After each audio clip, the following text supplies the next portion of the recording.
Alhamdulillah, wassalatu wassalamu ala rasulillah, amma ba'd. Segala puji hanya milik Allah subhanahu wa ta'ala, Rabb semesta alam. Salawat dan salam mudah-mudahan tercurah bagi junjungan kita Nabi Allah, Nabi Muhammad sallallahu alaihi wasallam. Kaum muslimin rahimani rahimakumullah, kita sebagai kaum muslimin wajib saling mentaati dalam kebenaran dan saling menasihati dalam kesabaran. Ya, sebagaimana Allah Subhanahu wa taala berfirman di dalam Quran surat Al-Asr, "Wal 'asri innal insana lafi khusr illa alladzina amanu wa 'amilus solihati wa tawasaw bil haqq wa tawasaw bis sabr."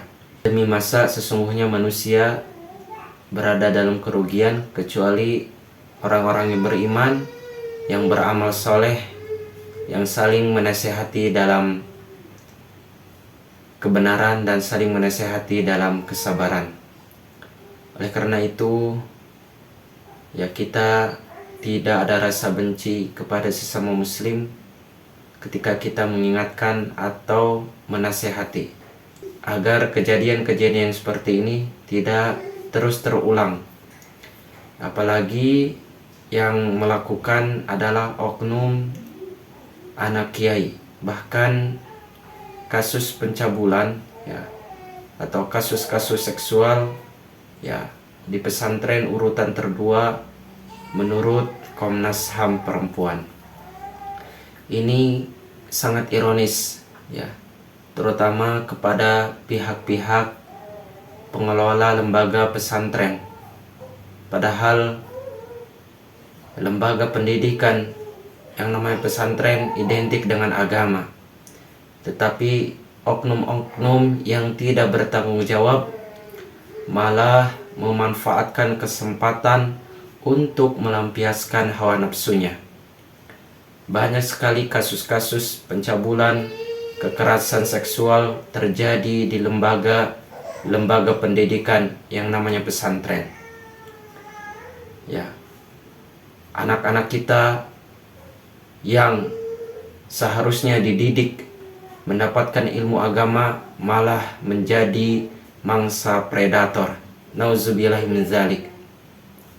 Ini juga ada kasus, ya, walaupun ya sepasang suami istri misalkan, ya, tapi melakukan hal yang tidak senonoh, apalagi dipertontonkan di media sosial dan ngakunya orang tersebut keturunan kiai besar di negara kita, merupakan keturunan wali majdub katanya.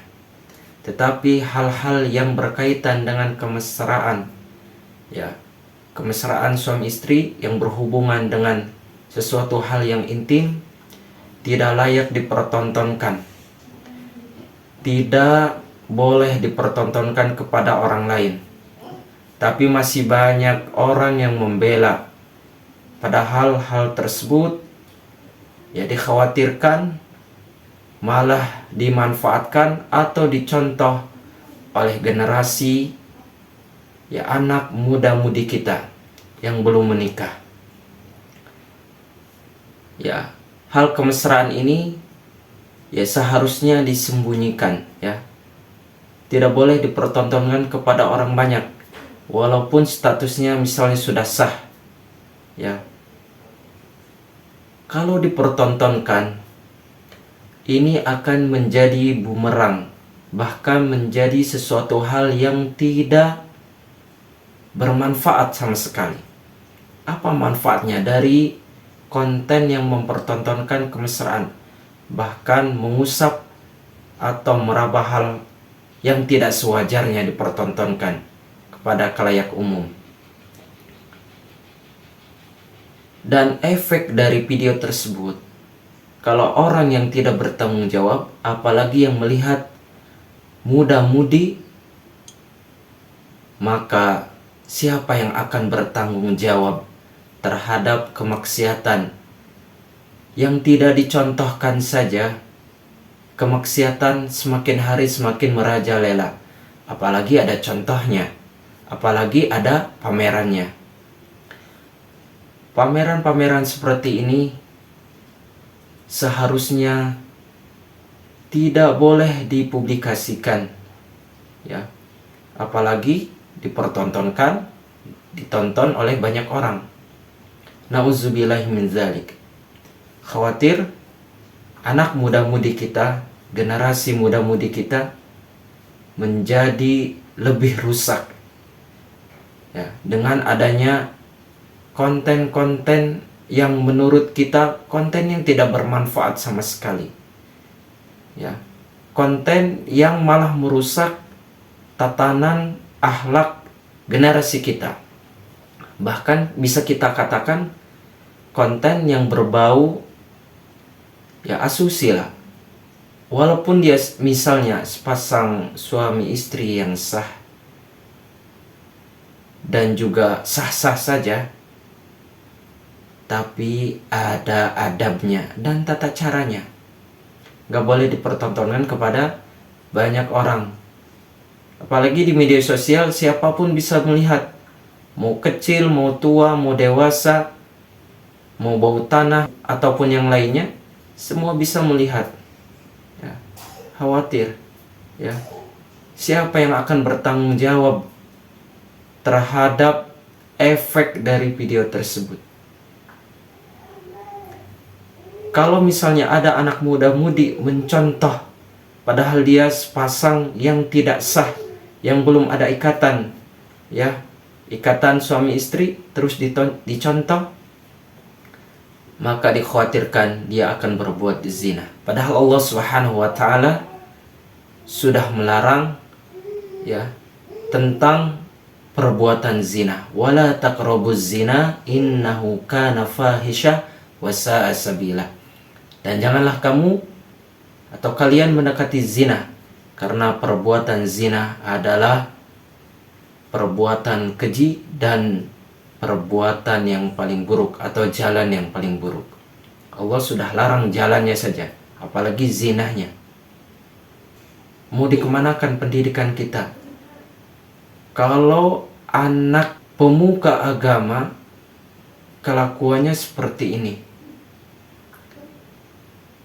Kalau orang misalnya awam melakukan suatu kemaksiatan karena ketidaktahuannya, masih dimaafkan, ya, karena dia tidak tahu. Tapi kalau orang sudah tahu, apalagi anak tokoh, apalagi anak kiai, anak gus, siapa yang akan bertanggung jawab?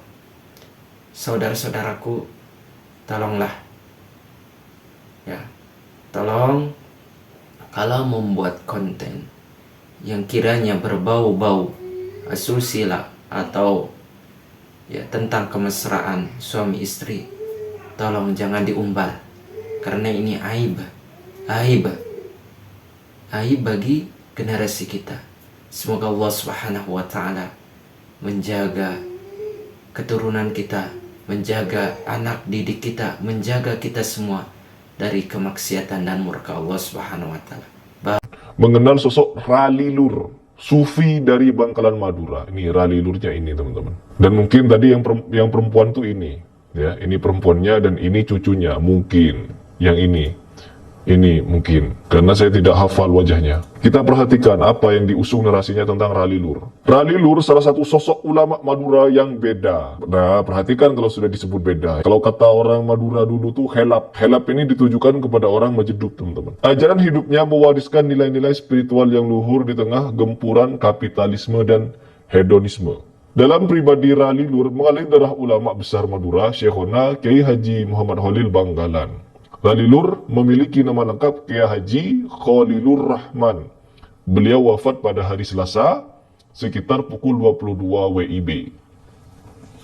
Sudah wafat ternyata ya, 2018 lalu. Rali Lur merupakan putra bungsu dari pasangan Nyai Romlah dengan Kiai Haji Sahrawi Sampang. Saudara kandung Rali Lur adalah Kiai Haji Ferozi. Saya gak nanya. Nyai Romlah merupakan anak kandung, gak nanya juga. Rali Lur muda sudah mulai menampakkan pribadi yang beda. beda teman-teman. Dari kebanyakan pemuda seusianya, jumlah orang memberi testimoni soal keanehannya. Perhatikan, kalau sudah mengarah pada keanehan, ini dikatakan majedub teman-teman. Perubahan mulai terlihat setelah Kiai Haji Fahrul Rozi, kakak sulung Rali Lur, wafat. Maklum, Rali Lur sejak belia diasuh dan dibesarkan oleh beliau. Sejak itu, Rali Lur mengalami perubahan drastis dalam pribadinya. Awal Mei lalu, perubahan itu terlihat Rali Lur sering menyendiri. Penyendirian Rali Lur memunculkan banyak keistimewaan. Keistimewaan. Salah satunya membakar ponpes Syekhona Khalil Demangan yang diasuh oleh kakaknya. Ponpesnya dibakar teman-teman. Pembakaran tahun 1979 itu sebagai isyarat ponpes akan maju pesat dan memiliki bangunan tinggi megah setinggi asap.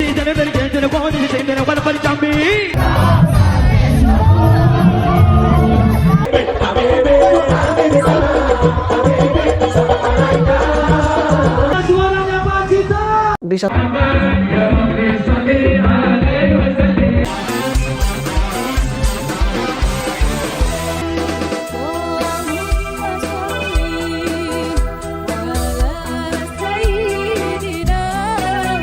musik yang menggunakan rock di sini, rock metal, Metallica dan sebagainya. Begitu diperdengarkan, berubah seketika dari yang hijau jadi merah, teman-teman. Saya sarankan Anda yang suka musik-musik rock, yang Metallica, yang macam-macam, kalau Anda mau jadi ahli Quran, tinggalkan semua itu. Karena ternyata bukan cuma menghancurkan Quran Anda, tapi juga merusak keadaan diri Anda.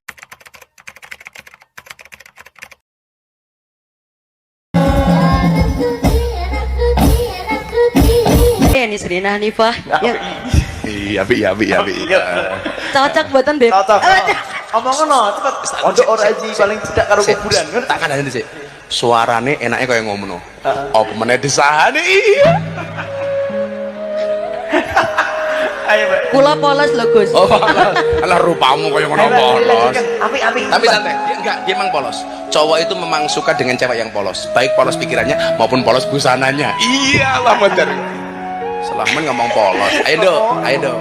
Bib nanti foto ya Bib. Yo, sewet baik. Apa kesanmu terhadap Habib Zaidan dengan sholawatnya apa? Rasa aku lah bukuku lah wis oke lah Habib Zaidan lah urung. Apa kesanmu? Bikin adem. Oh, bikin adem. Orangnya bikin adem. Oh, tak kasih tahu ya, tak kasih tahu. Kalau panas minum es, kalau penasaran jadi tes. Iya. Alhamdulillahirabbil alamin.